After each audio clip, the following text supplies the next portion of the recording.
Meus irmãos, queria chamar o pastor Davi Murk Jr. aqui. Como a maioria da igreja sabe, ele foi durante esta semana nosso pregador na 7ª Conferência de Exposição Bíblica Palavra da Videira, que tivemos aqui mesmo, aonde cobrimos o abençoado e lindíssimo livro de Esther. Uma semana literalmente celestial. E agora nós vamos poder ouvi-lo pela derradeira vez, porque a Adriana já deve estar perguntando, não vão devolver o meu marido? Né? O Davi é, como eu expliquei durante a semana, filho do pastor Davi Murk, pai, sênior, que esteve conosco alguns anos atrás, neste mesmo lugar, pregando em Eclesiastes, nessa mesma conferência, numa edição anterior.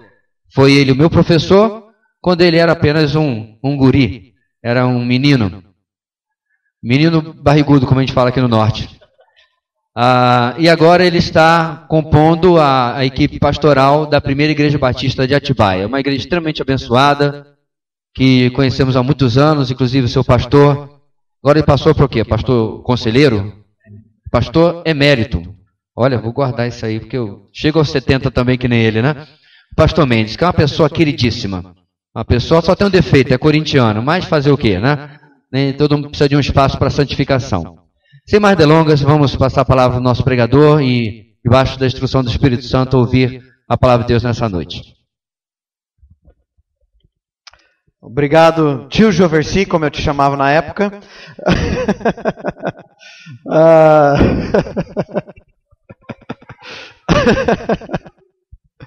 Não é? Não! Eu tinha 5 anos de idade. É muito bom, queridos. É bom mais uma vez estarmos juntos. E esses dias têm sido muito preciosos. E sair com vários de vocês para comer e comer e comer e comer e comer. Nunca comi tanto na minha vida. Eu vou ter sérios problemas ao chegar em casa, a minha esposa não vai me reconhecer pela barriga. Mas quero louvar a Deus pela vida de vocês, da igreja que tem investido tanto na palavra. E como é nítido como a palavra tem dado vida para essa igreja. E como vocês têm compartilhado isso, através de conferências como esta, de permitir que outras igrejas participem, sejam encorajadas e também de tantas outras maneiras. Deus abençoe muito vocês. Obrigado pelo carinho. Então amanhã volto e eu transmito o abraço da igreja, dos meus pais especificamente, meus avós. Orem pelo seu Davi Cox, Dona Marianne, fundou o Seminário Palavra da Vida, alguns de vocês conhecem. Orem pela minha avó, ela não tem passado bem de saúde esses últimos dias. Conversei com ela ontem à noite, mas tenho um carinho muito grande pelo pastor Joversi, a Leila também. Mandaram um abraço. 2 Coríntios, capítulo 5, versículos de 1 a 10, é o nosso texto nessa noite. 2 Coríntios 5, de 1 a 10.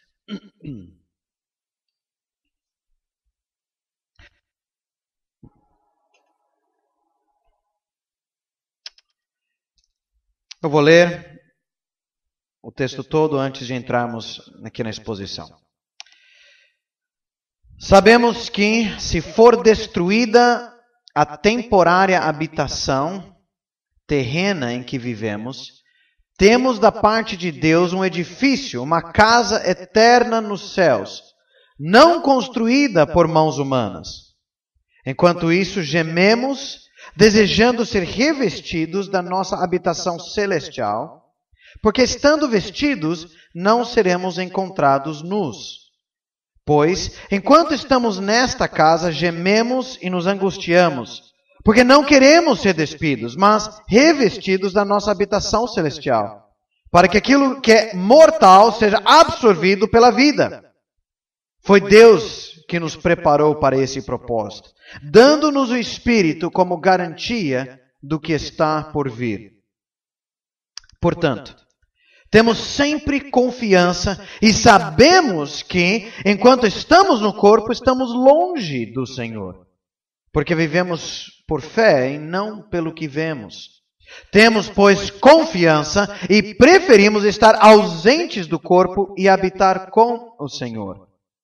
Por isso, temos o propósito de lhe agradar, quer estejamos no corpo, quer o deixemos, pois todos nós devemos comparecer perante o tribunal de Cristo, para que cada um receba de acordo com as obras praticadas por meio do corpo, quer sejam boas, quer sejam más.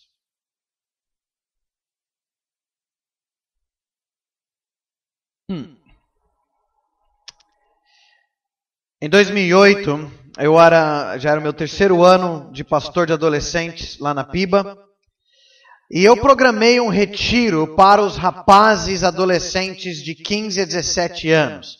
Eram para ser aquele de eles viverem ali como homens de verdade. Era o retiro Homens de Deus, Homens de Verdade. Então nós achamos um sítio que tinha vários morros e florestas ali perto em Atibaia, que tinha quilômetros de trilhas e bons locais, ou mais ou menos bons locais, para acampar. Então, carregamos tudo nas costas, mochilas, barracas, comida para o fim de semana. Caminhamos 2 quilômetros pela trilha, achamos o nosso local de camping, e eu estava todo empolgado, porque foram meses de preparo para tentar montar esse retiro especial com esses rapazes. Chegamos lá no primeiro dia, entramos e montamos o acampamento. E começou a chover. Mas é retiro de homens de verdade, não é? Então nós ficamos lá e continuamos, cada um dentro da sua barraca, olhando para fora, vendo a chuva descer. Mas chegou uma hora que a gente já estava tão cansado disso e já os salgadinhos já estavam acabando, né? Então nós resolvemos pegar uma das trilhas mesmo na chuva e procurar uma caverna que tinha ali perto. Então foi o que fizemos. Saímos caminhando, molhados, tudo bem, chegamos ali, mas a chuva estava cada vez pior, mais forte. E finalmente achamos não era bem uma caverna, era uma pedra tombada, e a gente se enfiou lá dentro. E lá, encharcados, tinha um pouco de madeira seca ainda. E conseguimos fazer um fogo. E com esse fogo, e a gente em volta se aquecendo, alguns adolescentes arrancaram as meias e colocaram no pau para secar as meias naquela fogueira. E de repente, um dos adolescentes percebeu que tinha sinal no seu celular, que antes não tinha. E nessa hora, o pai liga. Mas aquela ligação cortando. Pai, está tudo bem. Encharcado. Achamos cavernas. Fogo secando a nossa roupa. Você pode imaginar a reação daquele pai que começou a ficar um pouco preocupado com esse pastor jovem de adolescentes e onde estava levando o seu filho. Voltamos para o acampamento, mas não melhorava. Choveu. Até que o córrego que corria ao lado do acampamento, onde nós íamos tirar água, tinha levado um cloro, alguma coisa, um produto para limpar a água, já não dava porque não era mais a água, era a lama que estava correndo naquele córrego. E para piorar, as barracas já não estavam aguentando mais e já estavam começando a desabar. Com 3 rapazes, todo aberto, encharcado, era um dilúvio dentro da barraca. E chegou a hora que tivemos que abandonar o acampamento. Não tinha para onde ir. Daquele jeito qualquer, derrubando, amarrando as coisas, jogando nas sacolas e começando a arrastar. Ninguém nem se preocupou se colocava em mochila, não. Parecia assim, gente que estava há meses sem lugar para ficar, arrastando as coisas pela trilha lameada. Alguns adolescentes descalços durante 2 quilômetros, arrastando as suas coisas em sacos de lixo. E chegamos finalmente no final da trilha, porque não tinha onde ir. Molhados, tremendo de frio, descalço. E aí quando chegaram os pais, bem bravos comigo. eu fiquei desanimado. Queridos, uma situação onde não tinha para onde correr, não tinha para onde ir. A pergunta que nós temos hoje é: onde está a nossa esperança quando a tenda, quando a barraca da nossa vida desaba? Quando o desgaste na nossa vida chega ao ponto que nós estamos a ponto de desabar. Os últimos versículos do capítulo 4 de 2 Coríntios estavam falando do processo do desgaste na vida de Paulo e acaba agora falando da morte no nosso texto. Em 2 Coríntios, Paulo está enfrentando uma igreja que ele plantou, mas que foi infiltrada por alguns falsos mestres. Ele chama mais para frente na carta de superapóstolos, ele chama ironicamente, e que eles gostam de se gabar do seu sucesso exterior. O seu ministério é forte, eles falam bonito, tem boa oratória, seu ministério é de poder, eles até são tão bons que eles cobram para o seu ministério. E cobram caro, e eles desprezam Paulo, porque Paulo é fraco. Paulo está sempre falando que está sofrendo. Paulo é perseguido. Ele não. As pessoas dormem enquanto ele prega. Um rapaz, inclusive, caiu do lado alto e morreu de tão chato que era a pregação de Paulo. E eles começaram a levantar a igreja contra Paulo, por achar esse apóstolo não é dos bons. Ele tem que trabalhar para se sustentar, ora.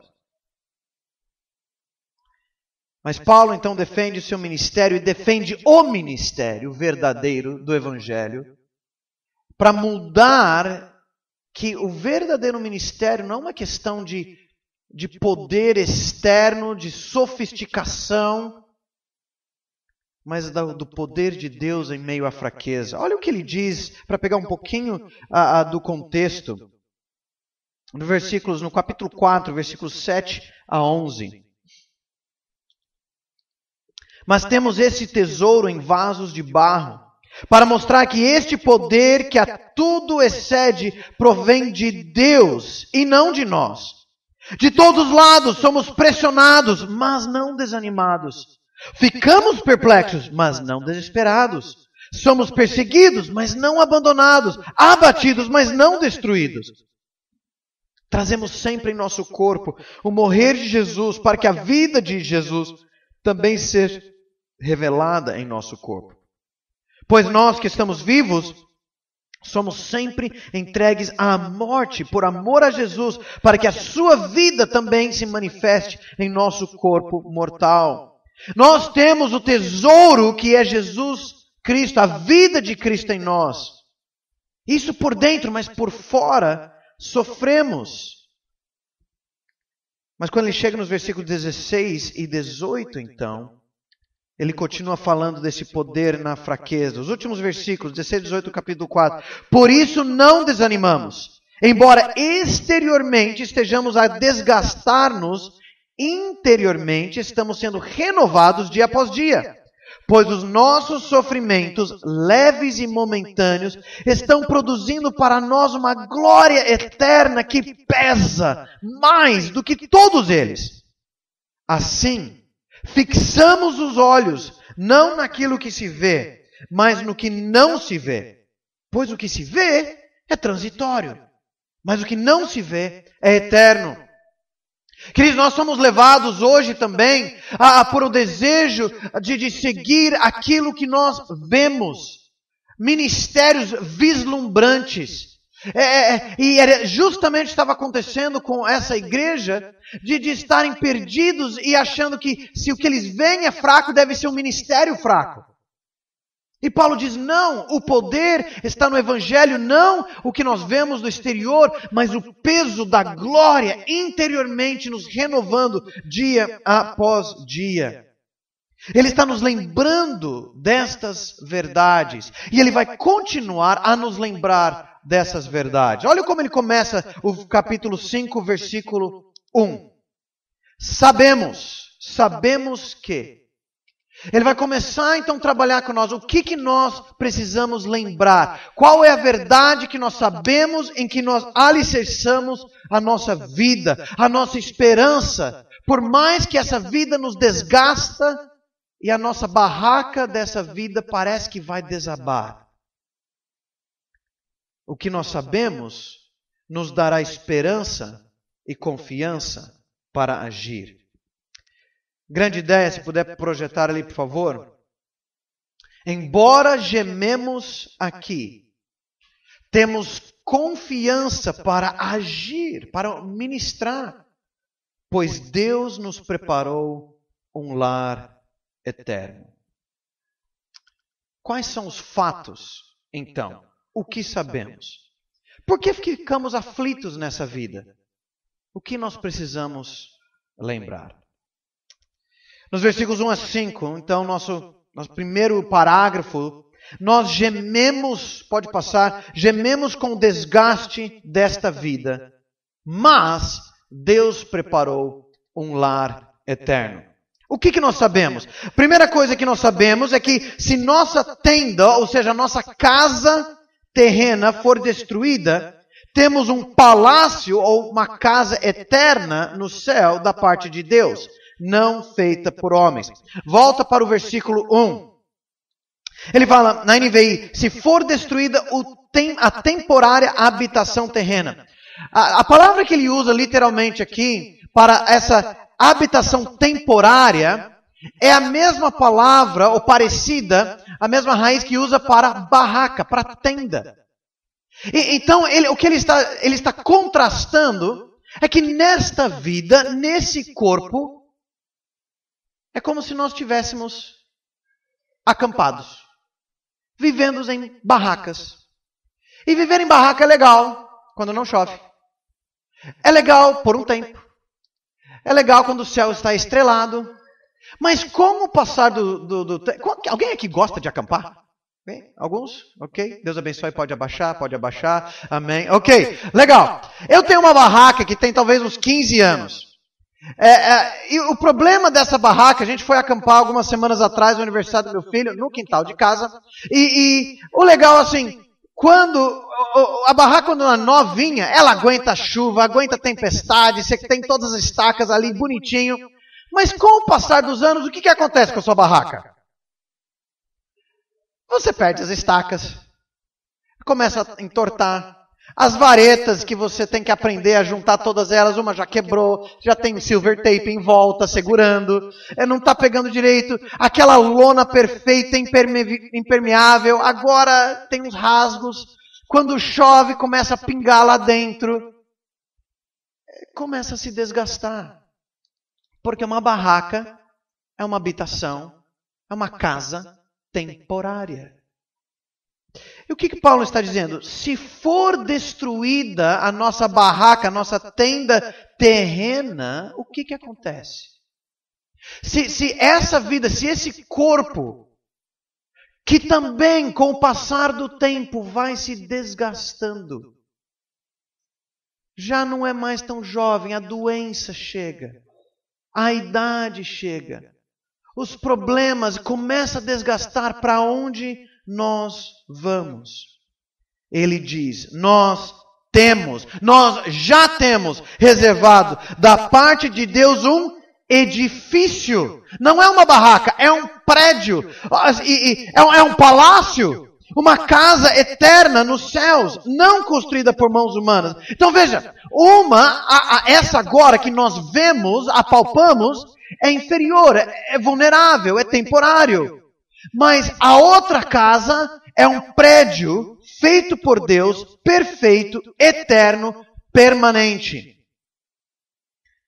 Vocês lembram de João 14, 1 a 3? Não se perturbe o vosso coração. Crede em Deus, crede também em mim. Na casa de meu pai há muitas moradas. Se não fosse assim, eu vos teria dito. Pois vou preparar-vos lugar. E se eu for e vos preparar lugar, virei outra vez e vos levarei para mim, para que onde eu estiver estejais vós também.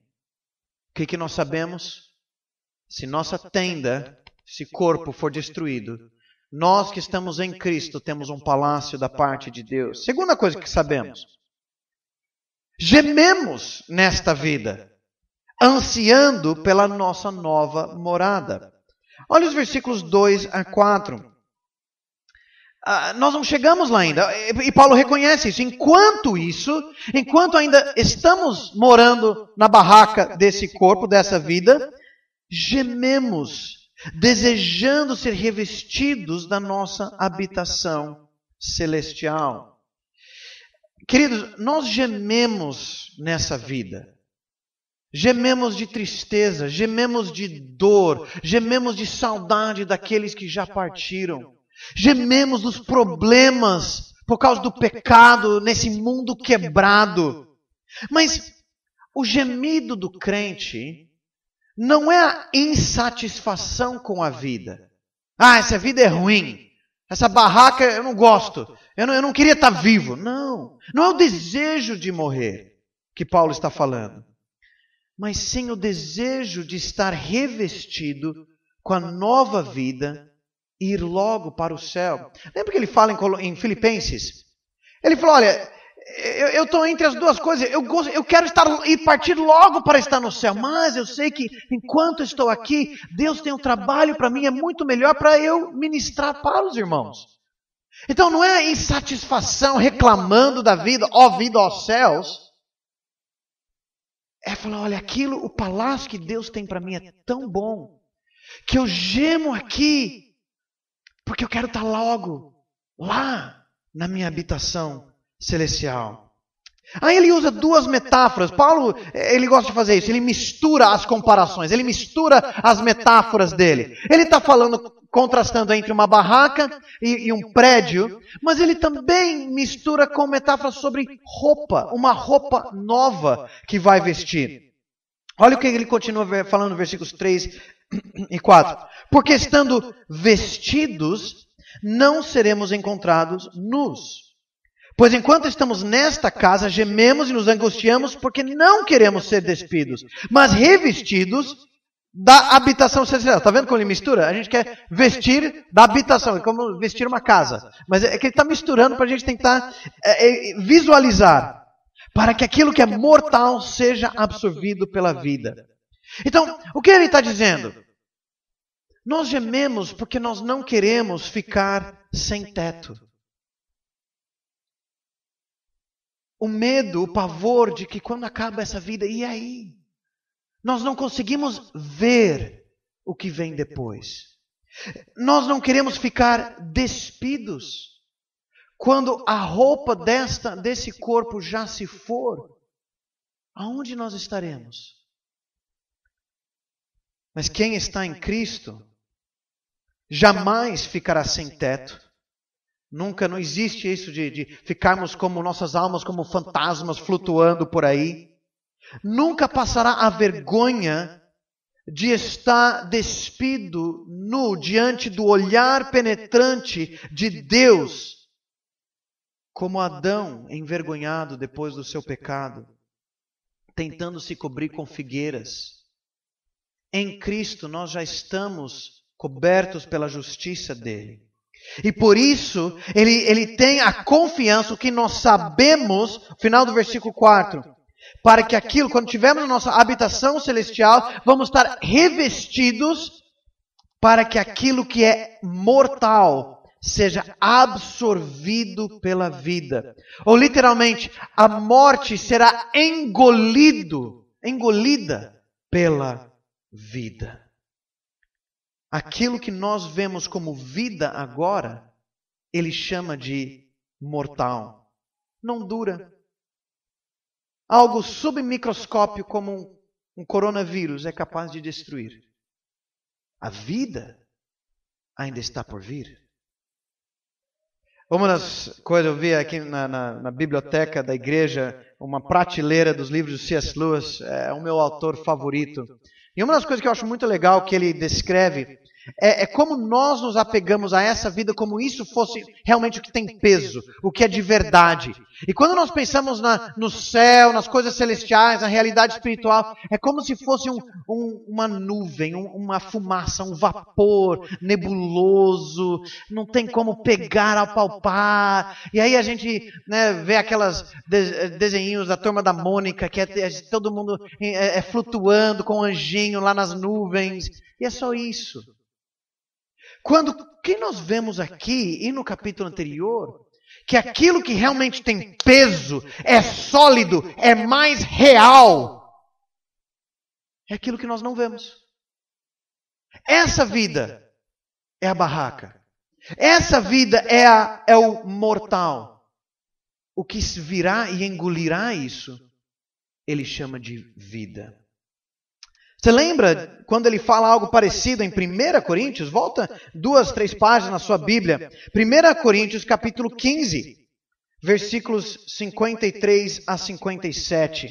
Ele fala de novo da morte sendo engolido pela vida, pela vitória. 1 Coríntios 15, 53 a 57. Pois é necessário que aquilo que é corruptível, de novo, a mesma ideia de uma roupa, de um casaco, se revista da incorruptibilidade. E aquilo que é mortal se revista da imortalidade. Quando, porém, o que é corruptível se revestir da incorruptibilidade, e o que é mortal da imortalidade, então se cumprirá a palavra que está escrita. A morte foi destruída pela vitória. Destruída aqui de novo, mesma palavra, engolida pela vitória. Onde está, ó morte, a sua vitória? Onde está, ó morte, o seu aguilhão? O aguilhão da morte é o pecado, e a força do pecado é a lei. Mas graças a Deus que nos dá vitória por meio do nosso Senhor Jesus Cristo. Deus vai cumprir o que Ele falou. A mortalidade que nós experimentamos tanto durante essa pandemia e durante toda a vida será engolida pela vida da ressurreição de Cristo Jesus. E ele cita aqui no versículo 54, e ele fez alusão no nosso texto, lá de Isaías, capítulo 25. Volta lá rapidamente. Isaías 25, ele está falando de cumprirá o que foi escrito. Isaías 25, todo o capítulo é fantástico. Mas olhe um pouco mais de perto, a partir do versículo 6. Isaías 25, 6 a 8. Neste monte o Senhor dos Exércitos preparará um farto banquete para todos os povos. Um banquete de vinho envelhecido, com carnes suculentas e o melhor vinho. Quem diz que não vai ter churrasco no céu? Neste monte ele destruirá o véu que envolve todos os povos, a cortina que cobre todas as nações. Destruirá ou engolirá a morte para sempre. O soberano, o Senhor, enxugará as lágrimas de todo o rosto e retirará da terra a zombaria do seu povo. Foi o Senhor quem o disse. E é por isso que Paulo está dizendo, nós sabemos isso. Nós temos esta certeza. Queridos, como nós precisamos lembrar disso?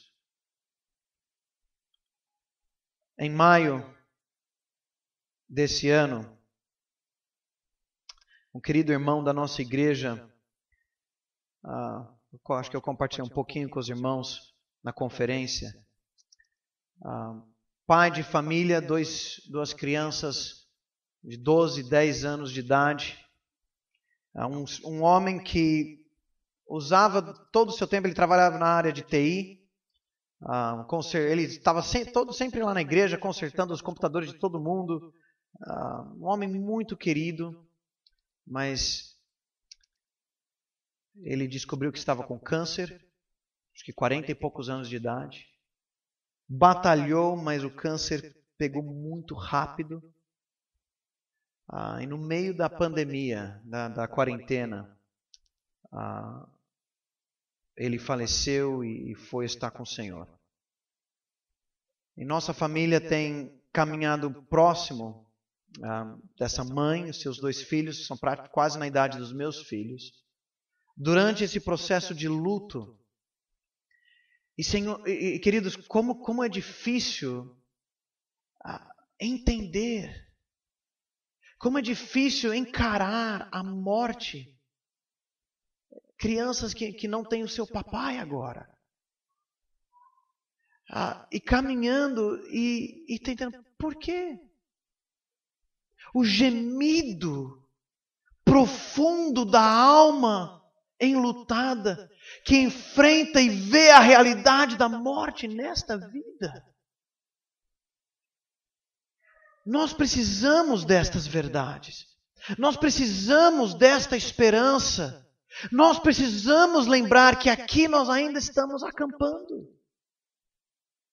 Mas que nossas barracas começam a estragar. Começam a ficar velhos. E uma hora vão desabar. O que Paulo está levantando? O que vem depois? Nós vamos ficar sem teto? Nós vamos ficar despidos? O que vem depois? Quando o meu corpo e o seu corpo for baixado no túmulo.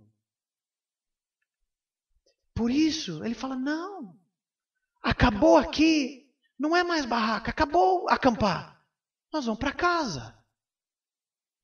Acabou esse medo de estar despido. Não, nós temos a novo corpo glorificado. O corpo ressurreto.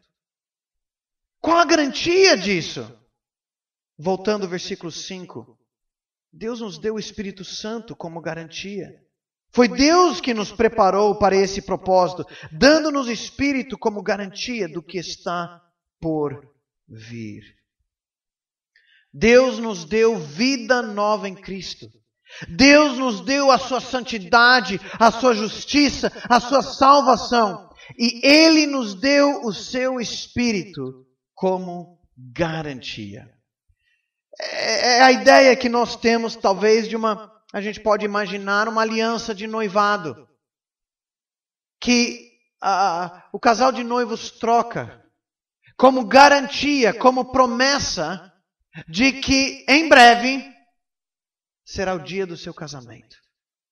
E carrega, meu nem serve mais esse dedo, né? Carrega para todo lado e brilhando para todo mundo ver, já ainda faz questão, né? Oi, tudo bem? Para todo mundo ver o dourado no seu dedo. E porque existe algo ali, existe uma garantia, existe algo para todos verem que tem um compromisso, esperando, uma promessa de aguardar o grande dia. Deus já deu a entrada. E Ele vai terminar tudo o que Ele prometeu. Embora gememos aqui, temos confiança para agir, pois Deus nos preparou um lar eterno. É isso que nós sabemos. Nós gememos com o desgaste desta vida, mas Deus preparou um lar eterno. Bom, então quais as reações? Esses foram os fatos, é o que nós sabemos. Quais as reações, qual a nossa atitude diante da aflição, mas diante daquilo que nós sabemos? Vamos olhar o segundo parágrafo, versículos 6 a 10. Resumindo, devemos viver com confiança, pode passar, devemos viver com confiança, nos preparando para o encontro com Cristo. Mais um? Obrigado. A resposta a nossa confiança diante dessas verdades. Versículos 6 e 7. Estamos sempre confiantes porque vivemos pela fé. Nós temos sempre confiança. Ele repete duas vezes, versículo 6 e versículo 8. Nós temos confiança e sabemos que enquanto estamos no corpo, estamos longe do Senhor, porque vivemos pela fé e não pelo que vemos. Sim. Ele fala, agora nós estamos ausentes do Senhor. Como assim? A gente não anda com Deus, Ele não está presente na nossa vida? Sim, mas o que Ele está dizendo é que nós estamos aqui na presença visível, gloriosa de Deus agora. Nós não estamos com Deus habitando conosco no novos céus e nova terra. Nós estamos longe dele, nós andamos pela fé, por aquilo que nós não vemos. Aguardamos o retorno de Cristo, cumprindo suas gloriosas promessas. E aí que está, queridos, muitos erram, e nós sabemos muito bem disso, querendo puxar para hoje, as promessas que são para o futuro. Erramos ao pensar, não, Deus tem que fazer tudo agora, porque Ele está presente para dar todas as bênçãos já, agora. Mas existe sim, Deus está presente conosco, mas ainda não o vemos plenamente como será um dia no futuro. E muitas vezes lutamos com o desejo de querer o céu aqui. E por isso nós temos tantos absurdos no nosso meio evangélico. Curas, milagres, pessoas repreendendo o coronavírus. Queridos, não fique apegado aos trapos da nossa barraca e da nossa vestimenta agora, como se fosse só o que temos agora para nos cobrir. Algumas pessoas se apegam às coisas desta vida, como se fosse o seu última chance, última confiança. É agora, só isso que tem. Se eu perder isso, não tem mais nada. Como assim? Quando os trapos se forem, quando a barraca desabar, nós temos a esperança. Vivemos então com o olhar naquilo que não vemos, nosso lar celeste, e não no que vemos. O que vemos? Barracas furadas. O lar atual se desgastando. Então, qual deve ser a nossa preferência? Temos a preferência, versículo 8, de estarmos presentes com o Senhor. Temos, pois, de novo, confiança e preferimos estar ausentes do corpo e habitar com o Senhor. Para cada um de nós, um dia nossa barraca vai desabar. Muitos vivem como se isso nunca fosse acontecer. Mas eu acho que essa pandemia nos acordou a todos para a realidade de que essa nossa vida, esse nosso corpo é frágil. Mas assim que deixarmos essa barraca, vamos imediatamente morar com o Senhor no lar celestial. Para aqueles que estão em Cristo Jesus, pela fé no seu sacrifício no Calvário, o versículo 8 diz muito claro: preferimos, ausentes do corpo, o quê? Presentes com o Senhor. É isso. Nós estamos nesse corpo, nós ainda não estamos presentes com o Senhor. Mas quando saímos, deixamos esse corpo, estaremos presentes com o Senhor. É isso. E aí tira toda aquela bagunça que tantas igrejas têm feito sobre, o sono da alma, fica dormindo até a hora, inconsciente, e como que é? Será que... não, queridos. Eu tenho ouvido tantas pessoas que têm chegado à igreja confusas por alguns canais de televisão, de sei lá onde, e colocando algumas questões de que você não vai estar com Jesus ainda, ele está lá, por causa que a Bíblia usa tantas vezes, chama os mortos como pessoas que estão dormindo, que achar então a gente está inconsciente. Não. O que Jesus falou para o ladrão na cruz? Hoje mesmo estarás comigo no paraíso. O que ele está dizendo aqui? Acabou aqui? Você está onde? Com o Senhor. Acabou. É simples. E a nossa esperança. Dormindo, para nós que estamos olhando para um caixão, parece que está dormindo. Porque ele ainda está vivo, mas não ali. Presente já na presença do Senhor, louvando a Deus. E termina com os versículos 9 e 10. Nossa atitude, nosso propósito. Então, devemos nos esforçamos para agradar a Ele.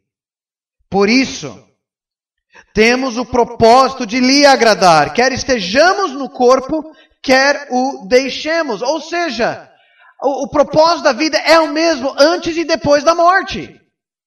É uma só. Nosso foco sempre será para o resto da nossa vida e para o resto da eternidade. Cristo. Glorificar a Cristo. Agradar a Cristo. Viver para Deus. E continuaremos vivendo para Deus, mesmo depois de morrermos. Então, esse é o foco. Não é então agora só assim ficar sentado na barraca esperando acabar a minha vida. Não é isso que Deus nos chama para fazer. Essa vida, Deus nos dá coisas boas que curtimos juntos, em família, como igreja. Deus nos abençoa, Deus mostra seu amor, mas ainda estamos vivendo de barraca. E enquanto estamos em campanha, acampados, vivamos para agradar a Ele. Porque tanto aqui quanto fora daqui, esse é o nosso foco. Pois todos nós devemos comparecer perante o tribunal de Cristo, para que cada um receba de acordo com as obras praticadas por meio do corpo, quer sejam boas, quer sejam más. Nós nos esforçamos para agradá-lo, lembrando que chegando lá, nossas ações serão julgadas. Agora, queridos, para os salvos, esse tribunal não é o tribunal para condenação, mas é uma avaliação. Paulo já descreveu isso em 1 Coríntios, capítulo 3, versículos 12 a 15, você pode ler depois, que o que está em jogo nessa avaliação, o tribunal de Cristo, não é a perda da salvação, mas a perda, talvez, de galardões. A avaliação, sim, se nós construímos, edificamos nossa vida em cima do fundamento que é Cristo, ou tantas outras coisas. Se nós desperdiçamos a vida que Deus nos deu para tantos outros interesses. Você lembra de Mateus 25, a parábola dos talentos que Jesus contou? Lembra? Jesus está naquela passagem falando da sua segunda vinda, e ele descreve então a parábola, a história de um senhor que tem 3 servos, e ele dá alguns talentos, ele dá uma quantia grande de dinheiro, 5 para um, 2 para outro e 1 para um outro. Um pegou o que ele recebeu, foi, investiu, mais 5. Outro pegou, mais 2. E o que coisa chata, né? Esse meu senhor, ele fica pedindo coisa, cada coisa, não faz sentido, não é? E ele pega em terra.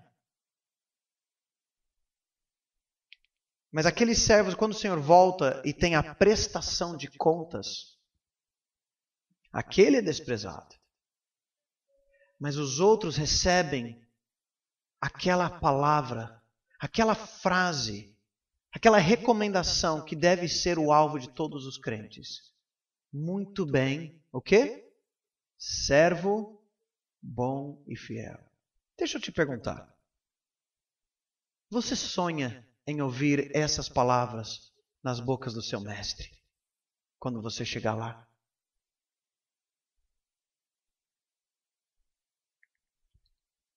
Quando acabarem todas as avaliações dessa vida, vestibulares, concursos, avaliações de serviço, quando acabarem tantas as coisas que a gente fica correndo atrás para agradar pessoas e coisas necessárias dessa vida, tudo bem. Mas às vezes esquecemos da grande avaliação e do grande prêmio. A maior recompensa, sim, a gente fala qual vai ser o tamanho da nossa mansão lá no céu e essas coisas todas. Eu não sei se vai ser assim ou não a recompensa. Mas sabe a maior recompensa? Ouvir daquele que com as marcas dos pregos na mão está ali para nos receber, aquele que suportou os meus pecados na cruz, que me deu a sua vida, ouvir dele dizer: parabéns, mandou bem, não pelas suas forças, mas pelas minhas, em minha vida, em você, mas muito bem, servo bom e fiel. Queridos, esse é o meu sonho. Esse tem que ser o seu sonho. E isso deve focar toda a nossa vida agora. Todo o nosso uso dos talentos, do tempo, dos recursos que Ele nos deu. Porque cada palavra, cada ação, cada intenção será avaliado diante dEle. Às vezes nós vivemos nossa vida como salvos, como se nós estivéssemos em stand-by. Os anos que eu estava viajando muito pelo Prega a Palavra, um irmão conhecido que trabalhava na Gol, na época, ele conseguiu me colocar naquele sistema de benefício. de voar stand-by, que é assim, você marca que você quer ir em tal passagem, tal voo, chega no aeroporto e fica esperando. Se tem vaga, você vai. E o preço é tipo 1/3 do preço da passagem. E se tiver vaga, você vai. Se não tiver vaga, você não vai. E você fica lá esperando e pega o próximo voo. E vão te jogando para frente e você fica lá esperando. Às vezes tem muito crente, muitas vezes nós vivemos nossa vida como se nós estivéssemos stand-by. Não, eu estou aqui, parado, olhando o aeroporto, olhando as lojas. Tá. Aqui, talvez alguns, eu estou no Clube Master, não sei o que lá, né, de benefício do Smiles, não sei o que lá. Mas só esperando chamar meu nome. A minha passagem já está garantida, só não sei quando eu vou. Enquanto isso, eu vou curtindo aqui. Não. Ele nos chama para viver, para agradar a Ele. E por isso, eu te pergunto, você está preparado? Primeiro, em termos da sua salvação. Não esteja despido diante do juiz no dia do Senhor Jesus Cristo, sem ter a ser coberto pela sua justiça, que Ele oferece gratuitamente. Todo o seu pecado sem Cristo, todo o seu pecado exposto diante do olhar penetrante do juiz. A única proteção é se revestir de Cristo pela fé. Ele vai dizer isso no final do capítulo, versículos 19 a 21. Ou seja, que Deus em Cristo estava reconciliando consigo o mundo, não levando em conta os pecados dos homens, e nos confiou a mensagem da reconciliação. Portanto, somos embaixadores de Cristo, como se Deus estivesse fazendo o seu apelo por nosso intermédio. Por amor a Cristo, lhes suplicamos, reconciliem-se com Deus. Deus tornou o pecado por nós, aquele que não tinha pecado, para que nele nos tornássemos justiça de Deus. Se você não conhece a Cristo ainda, há um juízo final. E se você não está em Cristo, você estará perdido eternamente. Reconcilie-se com Deus. Segundo, para você que é salvo, o dia da avaliação, Tribunal de Cristo, Deus te deu algo hoje para investir para Ele. Para alguns Ele deu muitos anos, para outros Ele deu pouco. Alguns foram salvos mais tarde. Alguns receberam grandes habilidades e plataformas de influência. Outros menos. Mas não é isso que importa. Cada um vai responder de acordo com aquilo que recebeu. Prestaremos contas a Deus pelo ministério que Ele nos deu. E Deus deu um ministério para cada cristão. Você, meu irmão, minha irmã, tem um ministério, tem algo que Deus te deu para usar para Ele. Como que você tem investido o que Ele deu? Como você tem usado o seu tempo, o seu dinheiro? Você está investindo na barraca ou no palácio? Investindo nesse corpo, nesta vida ou na glória? Como nós vamos usar o tempo a mais quando nós temos? É só para descansar? Isso é bom. É só para os seriados? Tem momento. Legal, mas e daí? O seu Haroldo Reimer, fundador do Palavra da Vida no Brasil, veio para o Brasil nos anos 50 para ser um missionário entre os índios Chavantes, lá no Mato Grosso. Ele trabalhando lá durante vários anos, chegando até tentando levar o evangelho a algumas tribos distantes que nunca tinham contato com o homem branco. Levou flechadas também. Mas Deus o livrou. Depois viajando pelo Brasil como evangelista, pregando as boas novas. Depois fundou a organização Palavra da Vida, o acampamento Palavra da Vida, um lugar para chamar jovens, adolescentes, para entregarem suas vidas para Deus, para serem missionários, depois serem treinados como missionários, para alcançar os perdidos no Brasil e no mundo. Ele pregava. Ele se descrevia como um canivete. Eu não tenho nada de especial em mim, habilidades especiais. Eu sou apenas um canivete nas mãos de um mestre carpinteiro. Nos últimos anos de sua vida, ele já não tinha condições muito de pregar mais, ficava mais em casa, mas a sua paixão ainda era ver os índios chavantes convertidos para o Evangelho. O que ele podia fazer? No andar de baixo da sua casa, ele tinha uma marcenaria.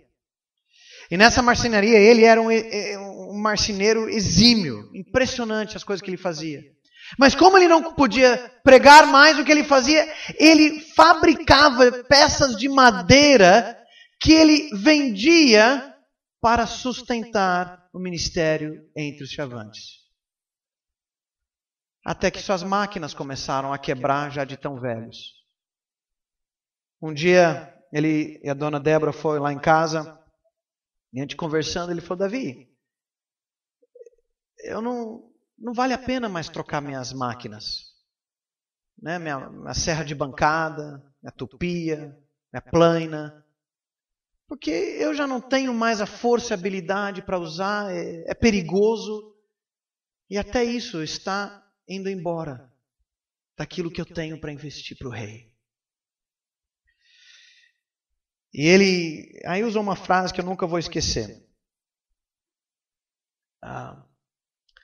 Ele falou que uma das dificuldades dele ao envelhecer e aos poucos a ter menos e menos oportunidades de ministério, ele falou: Davi, soldados velhos não morrem, eles desvanecem. Na mesma época que ele foi, quando jovem, para os índios chavantes, foi a mesma época que aqueles 5 missionários, Jim Elliot, Nate Saint e os demais, foram lá para os índios, o Aldani, os Aucas, lá no Equador. Alguns deles foram na mesma turma que o seu Haroldo, lá em Wheaton, na região de Chicago. E eles foram mortos a flechadas e realmente foi um movimento e tantos foram para missões. Mas quando o seu Haroldo foi flechado, não. Deus o livrou e teve uma vida de ministério. Mas ele falou: quem não morre na batalha vai apagando devagarzinho. E é difícil, porque a gente vai ficando sem mais o que oferecer.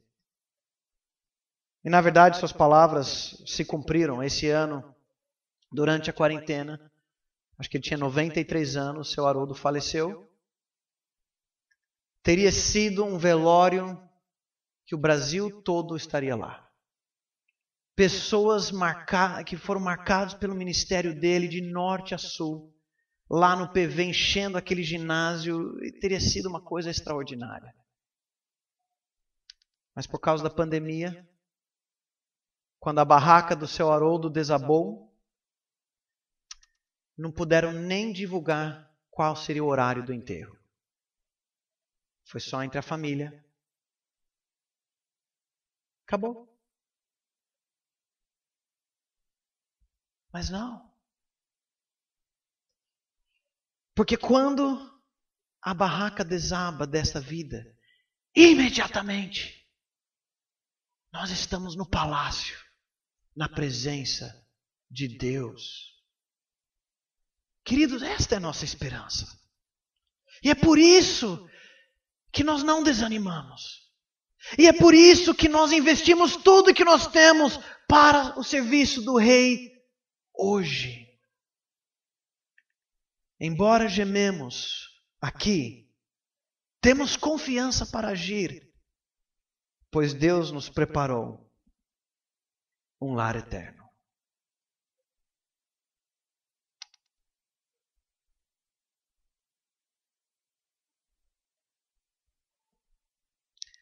Ano passado, nós tivemos uma outra vez que nós acampamos lá em casa.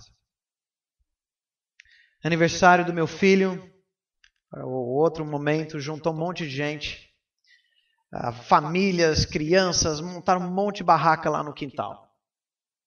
E dessa vez, de novo, sempre acontece comigo, choveu. No meio da noite, essa vez eu fui mais perto, eu estava dormindo dentro do meu quarto. Mas começou não só uns pingos, mas uma chuva pesada e de novo as barracas não aguentavam. E daqui a pouco era um monte de criança e pais correndo para todo lado, molhados ali. Mas dessa vez foi diferente.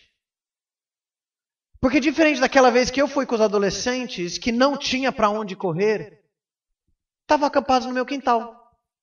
Entraram na sala, colocaram, esticaram ali e descansaram, seguros, porque tinha para onde ir. Quando a sua barraca está começando a rasgar, quando está entrando água, começa o desânimo, o desespero. Lembre-se, nós os salvos, nessa vida, desta barraca, estamos só acampando no quintal do céu. Logo estaremos em casa. Pai, obrigado pela Tua palavra e a esperança que ela nos dá. Obrigado por essas promessas que nos carregam em momentos de desânimo e de tristeza. Porque nós sabemos que aquilo que tem mais peso, mais glória, não é aqui, mas é o que não vemos. Sim, temos momentos gostosos, alegres, as muitas bênçãos do Senhor em nossas vidas nesse momento e nós curtimos isso com gratidão. Mas, Senhor, há momentos e tantos momentos que começamos a gemer. Porque vemos que está tudo quebrado e nossa vida está se desgastando. Ajude-nos, Senhor, a não desanimarmos, a olharmos para o Senhor, para as verdades da Tua palavra e dedicarmos toda a nossa vida aguardando o grande dia em que nós estaremos com o Senhor, desejosos de ouvir: muito bem, servo bom e fiel. Entre no descanso do seu Senhor. Oramos em nome de Jesus. Amém.